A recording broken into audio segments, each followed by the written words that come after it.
शंकर जी जब भगवान कृष्ण का जन्म हुआ तो भगवान श्री कृष्ण का दर्शन करने शंकर जी गए थे। यशोदा मैया एक बार लाला को दर्शन कराए थे।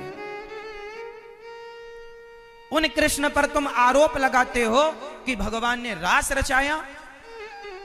क्या कृष्ण को जानने लायक तुम्हारी बुद्धि है?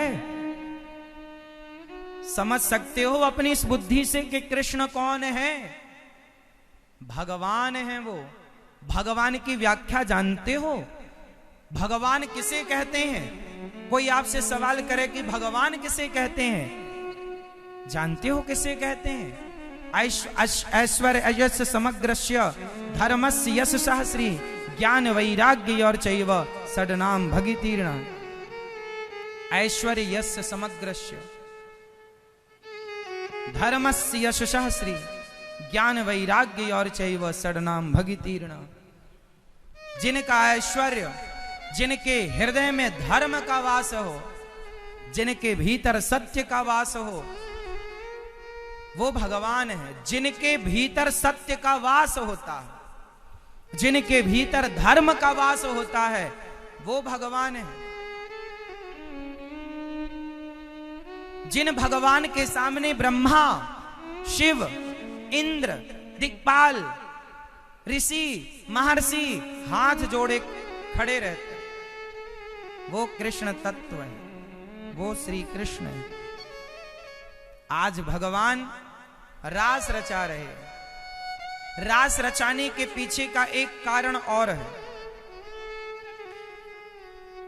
मैंने पहला कारण तो यह बताया कि जो गोपियां कृष्ण को पति के रूप में भजती थीं, भगवान इतने दयालु हैं, उनको लाभ मिल रहा है। और एक कारण था, एक दिन कामदेव अपनी छाती पीट रहा। कामदेव है कोई माई का लाल? कामदेव बोला है कोई मेरे से लड़ने वाला? कामदेव बोला मैंने सबको हरा दिया।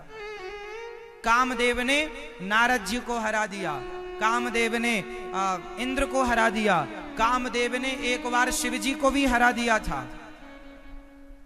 कामदेव ने एक बार शिव जी को भी हरा दिया था। तो कामदेव घमंड से बोला है कोई मेरे से लड़ने वाला? मैं सबको हरा चुका हूं। तो नारद जी बोले कि भगवान कृष्ण का अवतार हो चुका है। यदि कृष्ण दो दो हाथ तुमसे कर लें और तुम कृष्ण को हरा दो तो मैं मान लूंगा कि तुम ही भगवान हो।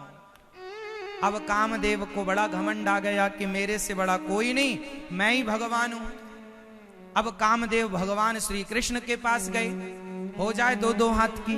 भगवान बोले हो जाए।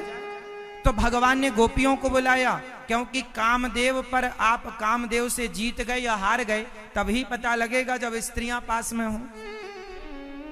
तो कामदेव के लिए स्त्रियों को बुलाया भगवान ने, गोपियों को, और उन गोपियों के पास रहकर कामदेव से कहा पूरा जोर लगाओ। कामदेव ने पूरा जोर लगाया, पर कामदेव स्वयं च्युत हो गए, पर भगवान च्युत ना हो पाए। इसलिए कामदेव ने स्तुति की और भगवान को अच्युत कह करके बुलाया, हे अच्युत। भगवान का एक नाम पड़ा अच्युत। अच्युतम केशवम कृष्ण दामोदरम। जो अच्युत नाम है वो कामदेव ने नाम दिया। हे प्रभु आप अच्युत हैं, मैं ही च्युत हो गया, पर आप च्युत ना हो पाए, इसलिए आप अच्युत हैं।